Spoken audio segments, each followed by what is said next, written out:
Eu tô aqui em Porto Alegre visitando a família e encontrei uma história incrível. A história do Alban, que é um francês que correu em regatas incríveis, profissionalíssimas, com multicascos que andavam a 40 nós pelo oceano, de média, e largou tudo isso para fazer, talvez, as melhores baguetes de Porto Alegre. Como você veio parar no Brasil, cara? É que na verdade foi oportunidade e que eu encontrei uma mulher que é daqui e a gente encontrou durante um campeonato de vela nas Ilhas Fiji. E daí depois a gente morou junto na França e até ele decidia de conhecer o Brasil e que a gente estava a gente estava vindo aqui de férias para ver a família e eu vi que tinha negócio, tinha como fazer, porque a minha primeira paixão era a gastronomia. Junto que eu me formei, que eu trabalhei, eu comecei a velejar. E rápido comecei a fazer competições, a gente se deu super bem e foi meio rápido essas oportunidades de vela. E até o momento que eu tive a oportunidade de escolher ou ficar na cozinha ou ir um pouquinho mais do lado da vela. Aí eu escolhi a vela durante uns quase 20 anos, aí fiquei profissional na vela, só competir, até acabar alguns projetos que eu sei, tá, agora deu, eu vou voltar na minha primeira paixão, a gastronomia e no Brasil. E hoje faz uns quase 6 anos que eu tô aqui no Brasil, passou voando o tempo, e quando eu cheguei aqui, bom, com o projeto eu não falava nada de português, então tive que aprender a língua, aprendi sozinho. E junto, alguns clubes aqui me contrataram para ser o técnico de vela da equipe que estava preparando as Olimpíadas no Rio.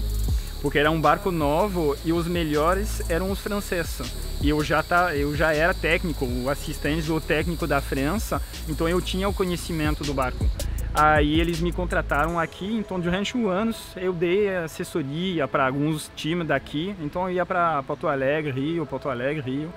E até não, quero realmente parar, porque eu cheguei aqui para parar com esse mundo da vela e tocar de novo com a gastronomia. Então um ano para aprender a língua e aí depois a gente montou o projeto e a gente abriu, eu tenho uma padaria francesa que é com o meu nome e daí é o meu novo projeto, meu novo bebê. Com a vontade também de velejar, mas agora mais por prazer, por aproveitar, para beber uma cerveja, para justamente mais curtir e não só competir, porque na verdade eu entrei na vela direto fazendo competição e com um barco que são feitos para andar muito rápido. E eu estou entrando com pessoas que são que pega mais leve a vela, que não tem a importância de chegar primeiro, o último não é o mais importante, é se divertir. E é legal. Bem-vindo, cara. Se você quiser, te dar umas dicas de cruzeiro. Vai, eu aceito. Como fazer churrasco, como acender churrasqueira. Exatamente. Quando eu sobe em cima de um barco, eu não consigo, eu vou ali fazer algumas regulagens, eu não consigo deixar a vela... Como deixar a vela mal regulada e não se importar com pra isso? mim me dá uma angustiada, aí tá planejando, não, vamos caçar um pouquinho. Aí tá difícil, aí eu me controlo, não, deixa assim, aproveita. Que saudade do Bocaneira! Bom, eu tive muita sorte. Meu pai, na verdade, teve a oportunidade de ir para Tahiti. Um amigo dele de faculdade já estava morando lá, que era dono de empresas, e abriu uma vaga de CEO no Tahiti. Então meu pai foi lá, minha mãe chegou pouco tempo depois, e eu nasci no Tahiti. Daí eu vivi lá com aquela ilha paraíso, que vai surfar, vai aproveitar, tem uma vida bem diferente. Eu fui criado meio solto, não tem esse problema de insegurança. E naquela época, eu nasci na época que é a década 80, não tinha internet, não tinha celular, não tinha tudo isso, então a gente se encontrava, a gente estava acostumado de viver muito fora, e água, então eu sempre tive essa ligação com a água, o mar. E aí me criei lá e com 17 anos eu decidi de sair de casa e justamente para me formar em gastronomia. Aí, só que eu não estava pronto na minha cabeça, não maduro o suficiente para fazer esse passo grande de ir para a França. Aí eu fui numa outra ilha francesa, que é Nova Caledônia, que é daí que é perto da Austrália e da Nova Zelândia.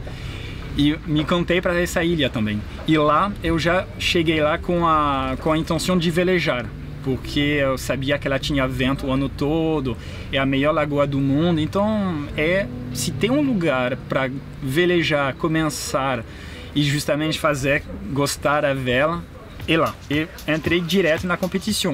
Competindo, a gente começou a ganhar um monte de regata nacional, internacional, francês. E até o momento que a gente teve a oportunidade de chegar na França, de ir para a França para entrar na equipe francesa de vela, para tentar competir nas Olimpíadas. Não deu certo as Olimpíadas porque falta de grana, de patrocinador, mas a gente tinha um patrocinador que era o Bicate. Então a gente continuou a velejar para eles durante muitos anos, até eu trabalhei para essa empresa, comecei a desenvolver barco e continuando velejando também e começando a velejar de barco cada vez maior, até que eu comecei a velejar com os caras, com Franck Camas, com Michel Desjoyaux, com os caras que são referência na França e no mundo multicasco. E entrei nessas equipes durante alguns anos, até entrar no trimarão de 70 pés, que era um mod de 70 pés, um multicasco, mas monotipo para todo mundo. E aí comecei, fiz a volta da Europa, fiz a travessia da Atlântica, regata assim. A França eu tenho como o país que mais se interessa por vela, que, puxa, tem estaleiros incríveis, não que não haja outros estaleiros bacanas em outros países, mas a França tem muita coisa na vela, né? E eu acho que é um lugar que a gente podia olhar o que aconteceu e tentar replicar um pouco aqui no Brasil. Eu não acho que a gente vai virar uma França a médio prazo, mas algumas lições certamente a gente pode aprender. Como é velejar no barco a 40 nós no mar, cara, com onda? É impressionante, é fantástico. É a mesma coisa que dirigir um carro convertível a 200 km por hora, e sabendo que também a gente está nessa velocidade de noite. Então é pegar a estrada dirigindo a 200 km por hora sem luz. Então pode acontecer tudo, ainda mais, infelizmente, hoje o mar está ficando muito sujo. Tem container, tem um monte de coisa, e justamente no Atlântico, de noite, tem a maioria da onde a gente quebra os barcos, é nessa parte da Atlântico Norte, passando até o Equador, que o risco é muito grande de bater algumas coisas, não só os animais, mas também tem. E hoje, infelizmente, o corrente vê que ele faz voltar todas essas coisas, mas velejar rápido são sensações fantásticas, é impressionante. Agora, que velocidade vocês andavam, assim, média? A média, eu sei que quando a gente voltou de algumas regatas, o Michel Desjoyaux, o capitão, disse: olha, vocês não podem descer abaixo de 42 nossas. Então significa que a média era acima de 40 nós.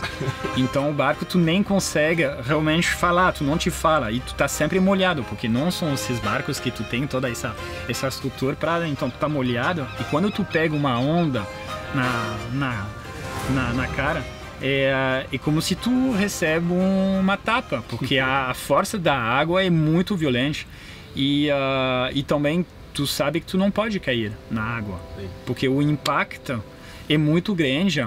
Mesmo que a gente está com essas cordas de segurança, até é perigoso, porque se tu cair 40 nós e ainda tu tá amarrado, tu vai bater e tu pode ainda mais te machucar com os impactos que tu vai fazer, sabendo que se tu cair na água sem essa segurança, o tempo de o barco fazer a volta, ele já 40 nós, a distância que ele vai fazer é muito grande em pouco tempo. Então tu já sabe quase que o cara não vai te achar. Então tu não pode cair. Tem muitas regras assim que, quem cai se vira. E vocês velejavam o tempo inteiro contra o vento, né? Porque a 40 nós...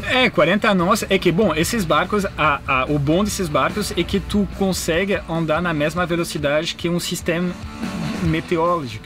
Daí tu te posiciona de forma a melhor conforme o que o barco precisa para andar o mais rápido. Então, na verdade, tu vai andar sempre com o vento que vem meio de traverso, de popa, mas com as velas caçadas. Sim, porque o vento aparente exatamente.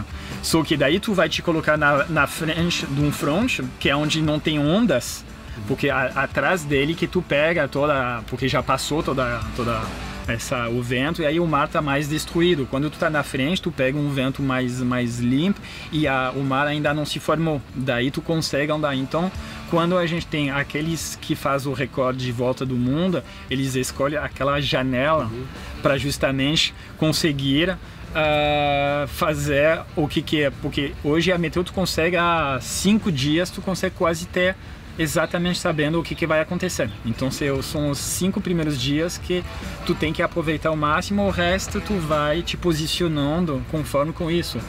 Então a diferença desses barcos que andam rápido é que tu pode fugir de uma tempestade ou pegar uma tempestade mais fácil que os barcos de cruzeiro ou tu vai subir.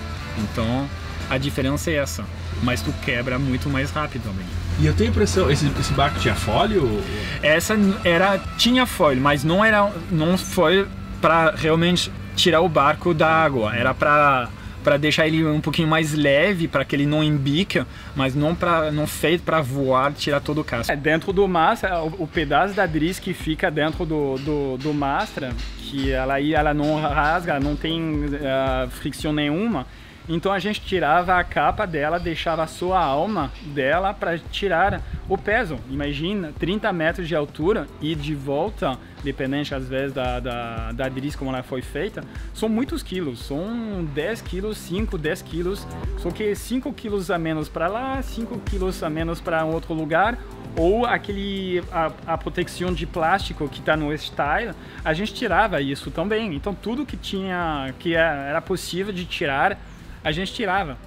A durabilidade dela é só o tempo da regata. Se ela estraga depois de 5 dias, não tem problema. A gente precisa que ela seja boa durante 5 dias. Então por isso que até a gente nem pega o risco de usar muito tempo. A gente tem um jogo de treino e a gente tem um jogo de regata. E aí a gente vai testando elas. A gente tem as máquinas para justamente esticar para ver como ela tá. E a cada 2 ou 3 regatas a gente vai trocando, porque a gente não poderia arriscar, mesmo que o fabricante não, ela aguenta, não pode arriscar, porque se quebra, aí é complicado. Amor, anota aí, tirar a capa das adressas. Nossa, e quantidade de água, assim? Quanta água cada um podia tomar? É que nesses barcos tu tem um dessalinizador, então a gente tem isso, um motor, e todos os dias a gente tirava a água do mar. Então essas máquinas hoje eu acho que faz 2 ou 3 litros por hora. Então a gente ligava junto com o motor para carregar as baterias, aí a gente tirava águas. E é mais isso aí. Agora é mais sobre a comida. A comida aí sim tinha um peso. A gente nem funciona realmente por peso. Quantas proteínas, energias eu preciso, calorias eu preciso por dia para cada um. Preciso de X calorias. Então eu vou levar uma barra de cereal que tem X calorias. Eu vou levar isso porque o que tu precisa, na verdade, tu não precisa comer bem. Tu precisa comer eficiente. Como um profissional da gastronomia francesa, qual que é o contraste disso, assim? Quando eu velejava, eu deixei o chefe escondido. Até porque se tu fala que tu sabe cozinhar, quando tu viaja e que tu fica no hotel ou numa casa que tu aluga antes de velejar, se tu começa a dizer que tu sabe cozinhar, tu tá ferrado. Aí tu vira chefe da banda e aí tu passa teu tempo todo cozinhando. Então é melhor ficar quieto e dizer nada. Quer perguntar uma coisa aí, Duque? Eu quero saber que hora sai o croissant.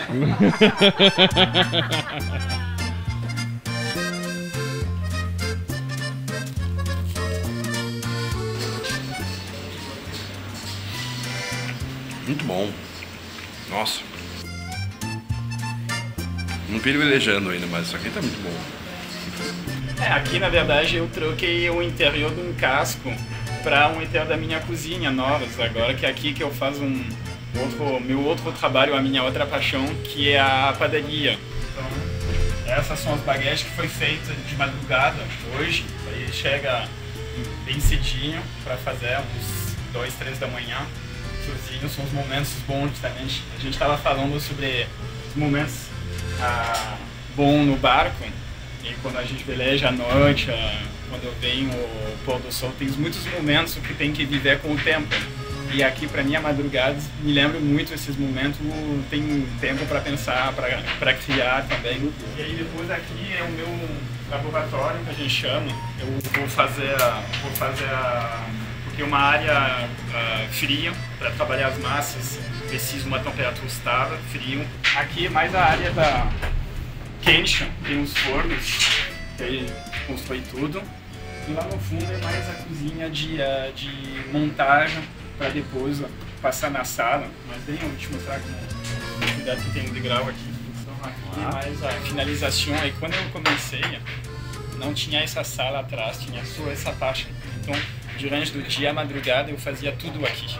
Eu produzia, montava para ir na sala. Então eu tinha só essa bancada aqui. Então, em termos de organização, de novo, é igual que um barco, tem que optimizar o espaço. Mas não precisa cortar a escova de dente. Não. Mas você não precisava. A Aline, ela é apaixonada pela França. Ela já foi lá, tudo, mas eu tenho a impressão que quando eu chegar na França velejando com ela, eu tenho medo que ela vire uma luz e suma, assim, tipo, que cumpriu a existência na Terra, assim, vai ser arrebatada, sei lá. Deixa eu confessar uma coisa. Eu não convidei o Alban para tripular o Anakin por causa da experiência dele na vela. Eu convidei por causa dos baguetes que ele leva. Cara, você então faz um baguete como se trima uma vela. Você tem o mesmo tipo de cuidado. Eu já sei que, na verdade, eu compro a minha vaga em cima do barco tem que chegar aqui com sanduíche. Cara, vai chover convite agora, você vai perder o teu... Você vai perder o teu... Eu nunca abri a sessão só com o meu pão, então... Ele é amigo de outros amigos meus, o Marçal e o Duca, e tem participado aqui de regatas, das famosas Limpa Trapiche do Guaíba, que são regatas muito legais, mas que deve ser muito engraçado para ele, assim, desse nível técnico que ele tinha, né? E aqui uma galera bem mais descontraída. O tipo de regata que eu gosto é meio parecido com aquelas peladas de futebol, tipo, com camisa versus sem camisa. Cara, como é que era a vida a bordo desses barcos, assim? O que vocês podiam levar? Onde vocês iam no extremo de baixar peso?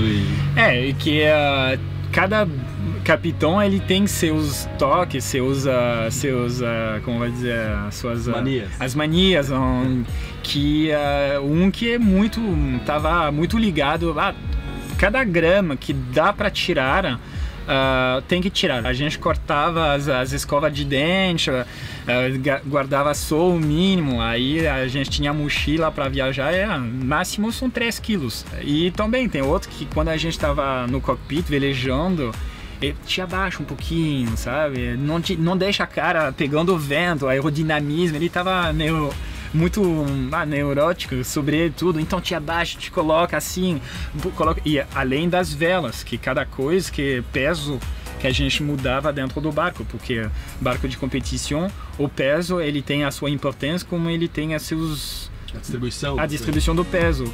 Então, dependente se a gente estava de popa ou de contra-vento, precisava trazer todos os materiais de um lado e depois fazia uma cambada tudo do outro lado. Então, mesmo se a gente fazia uma cambada para 5 minutos, precisava levar tudo mesmo para 5 minutos, porque um nó fazia a diferença, e os caras estão assim para realmente não deixar nada dizer que a gente não fez de tudo. E quem é competidor, ele é assim, ele vai buscar. Mas vou te dizer que, olha, a competição, ela tem um lado de aprendizagem para a vida pessoal depois que é muito interessante, porque é um momento de vida, quando tu monta um projeto para atingir um objetivo que é ser campeão do mundo. Então tu tem esse prazo, daqui 4 anos, as Olimpíadas, tem que preparar.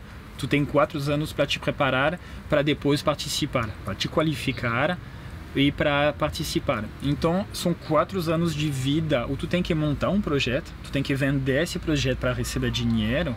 Então, hoje tu não é mais só velejador, tu é empresário, porque tu tem que te vender, ainda mais agora com essas redes sociais, então tu tem que ser muito multifunção. E tem que ser aquele canivete suíço que tem um ferramenta para tudo. E tu tem que aceitar os defeitos, tu não vai ganhar sempre. Então tu tem que aceitar as críticas, tu tem que fazer uma autocrítica o tempo todo sobre a tua performance, o que tu pode melhorar. Tu sabe que tu não tem todo o conhecimento, então tu tem que aprender a pedir ajuda, conselho, aceitar. E isso tu pode depois colocar em prática na tua vida pessoal, quando tu monta um projeto, que seja um projeto pessoal, a tua vida, a forma de se comunicar, porque justamente tu perguntou como é a vida entre si dentro de um barco.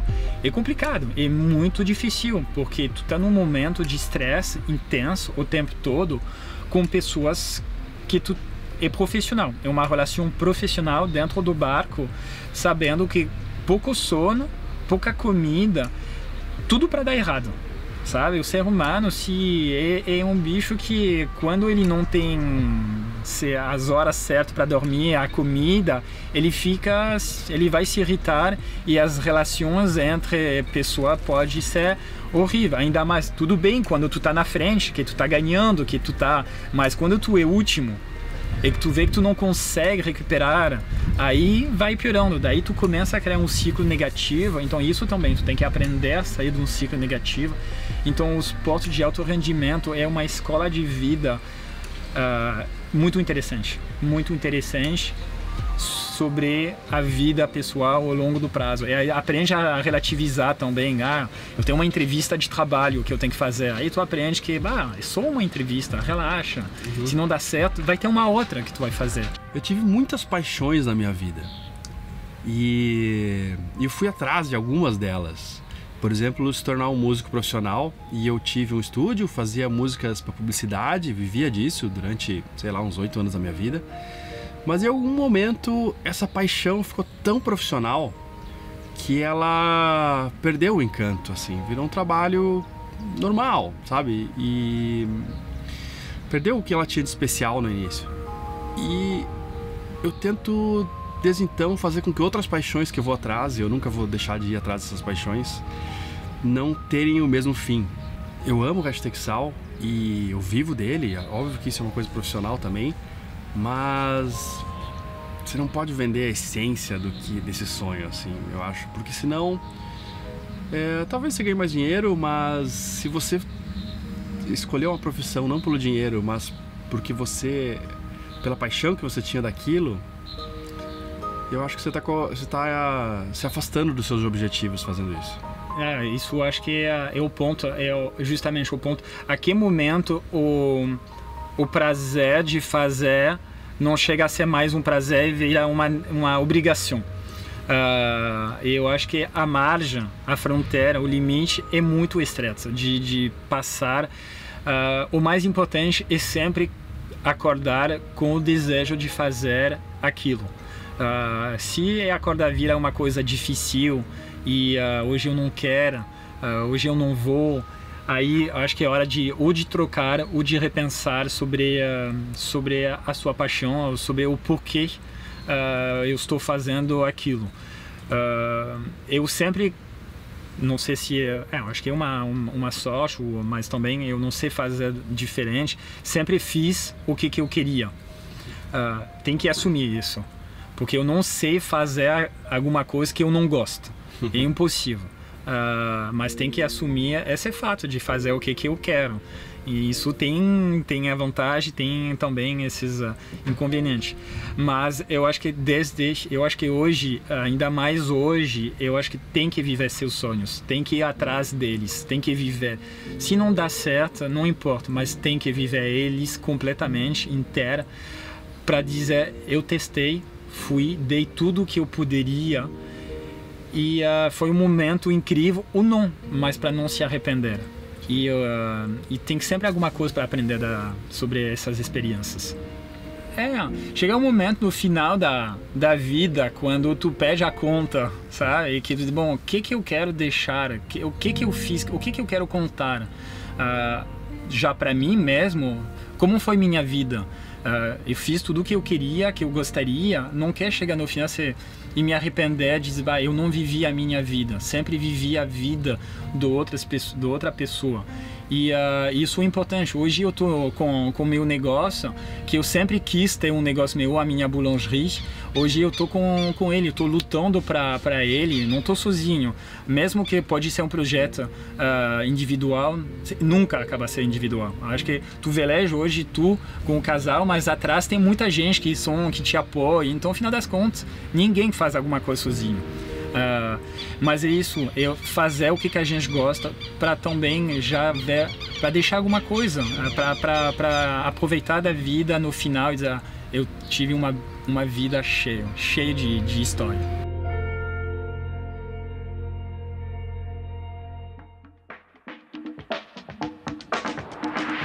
Dia 3 a 5 de abril estaremos no Vela Show. E vai ser um prazer encontrar vocês por lá. A gente vai estar provavelmente com balanço por lá, acredito. E ano passado foi algo incrível, assim, que marcou a gente muito legal. Foi um sucesso, foram 8.000 pessoas.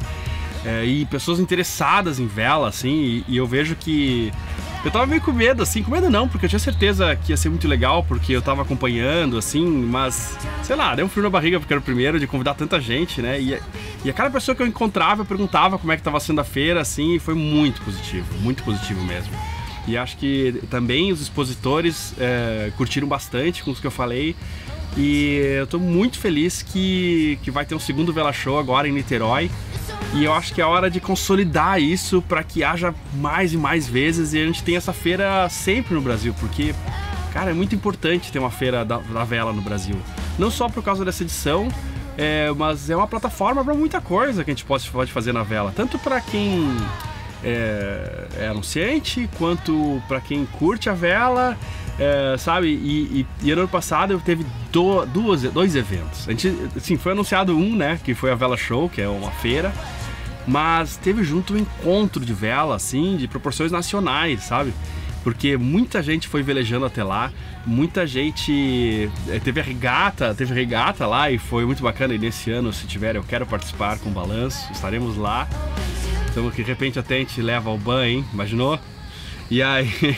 Então, assim, 3 a 5 de abril em Niterói, compre o seu ingresso, que vai ser muito legal encontrar vocês por lá. E não se esqueça de se inscrever no nosso canal, deixar um like, um comentário. E se você gostou muito mesmo, deixe um café lá pra gente no Apoia-se, ajuda muito a gente continuar o canal. Obrigado.